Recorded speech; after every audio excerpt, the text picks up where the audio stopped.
দিদিরা দাদারা, তোরা কেমন আছো? আশা করছি তোরা ভালোই থাকবে। আজ একটা আমি ভিডিও বানাতে যাচ্ছি, যদি তোরাকে ভালো লাগে তাহলে লাইক শেয়ার কমেন্ট করিন দিবে। ଚାଲ ଏବେ ଭାତ ଫୁଟି ଆସିଲାଣି। ଗୁଣ୍ଡ କରୁଛି। ହଁ, ଭାତ ହେଇସାରିଲା ପରେ ଏବେ କଲରା ଭଜା ହଉଛି। କଲରା ଆଳୁ ଭଜା ହେଇ ଆସିଲାଣି ବର୍ତ୍ତମାନ।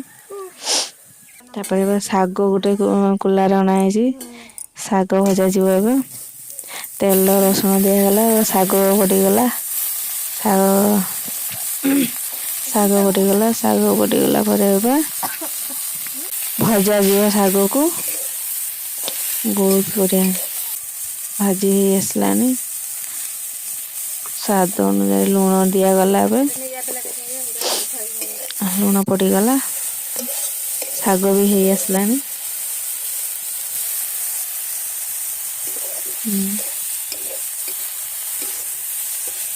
ଚୁଲିରେ ଭଜା ଯାଉଛି। ହେଇଗଲା ଶାଗ ଭଜା। ଶାଗ ଗୋଟେ ପ୍ଲେଟରେ କାଢ଼ି ଦିଆଗଲା। ଏବେ ଲଙ୍କା ଗୁଣ୍ଡ କରାଯାଉଥିଲା, ଲଙ୍କା ଗୁଣ୍ଡ କରିକି ଡବାରେ ଗୋଟେ ପୁରାଗଲା। ବାଇଗଣ ଫୁଟିଲା ପରେ ବାଇଗଣକୁ ଛଡ଼ାଗଲା। ଆଳୁ ବାଇଗଣ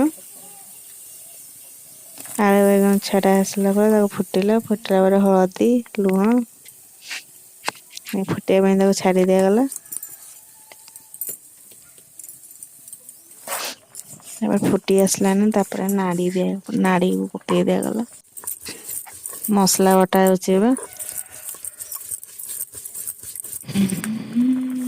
ଫୁଟି ଆସିଲାନି, ହେଇଗଲାନି। ଆଳୁ ବାଇଗଣ ନାଡ଼ି ସିଝି ଆସିଲାଣି, ତାକୁ କାଢ଼ି ଦିଆଗଲା। କାଢ଼ି ଦେଇକି ତେଲ ଟିକେ ଦିଆଗଲା, ତେଲ ଦେଇକି ଫୁଟଣ ପରେ ପିଆଜ ପଡ଼ିଗଲା।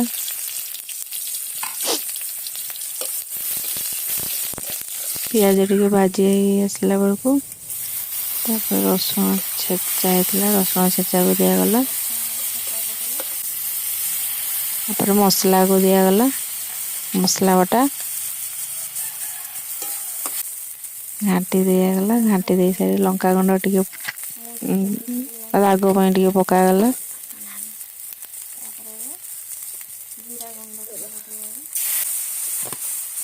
ପାଣି ହାଲକା ଦିଆଗଲା। ଦେଇ ସାରିଲା ପରେ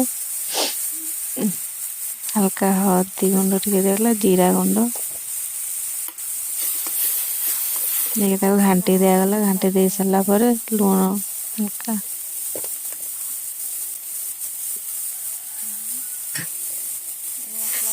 ପାଣି ମସଲା ପାଣି ଥିଲା, ମସଲା ପାଣିକୁ ଟିକେ ଦିଆଗଲା। ତାପରେ ଘାଣ୍ଟି ଦିଆଯାଉଛି।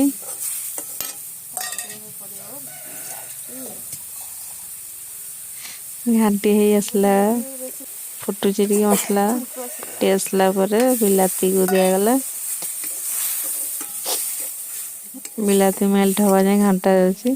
ଫୁଟି ଆସିଲାନି ଏବେ ବିଲାତି।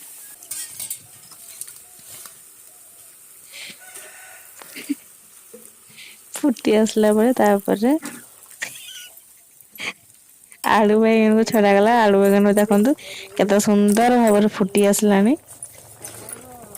ବେଲାଟାକୁ ଆଉଜି କି ନେଉନା ନା ଖାଲି ପାଣି ଆଉ ଟିକେ ଭଲ ଭାବରେ ଫୁଟି ଆସୁଛି। ହେଇଗଲା ଆମର ହେଇଗଲା ବର୍ତ୍ତମାନ ଆଳୁ ବାଇଗଣ ଝୋଳ। ଝୋଳ ହେଇ ଆସିଲାଣି ଆମର ପୁରାପୁରି। ଝୋଳଟା ଯେତେ ମରିବ ହେଇଯିବ ସେତେ ମିଠା ଲାଗିବ। କେତେ ବେଲୁନ ଫୁଟଉଛୁ ନା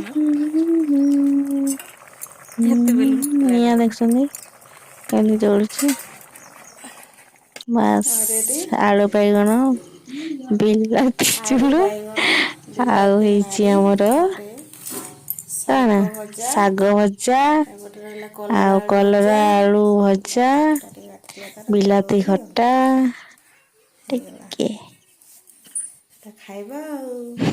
ହେଇସାରିଲା ପରେ ତାପରେ ଆମେ ବାଢିଲୁ, ବୋଉ ସାଙ୍ଗରେ ଭାତ ଖାଇଦେଲୁ।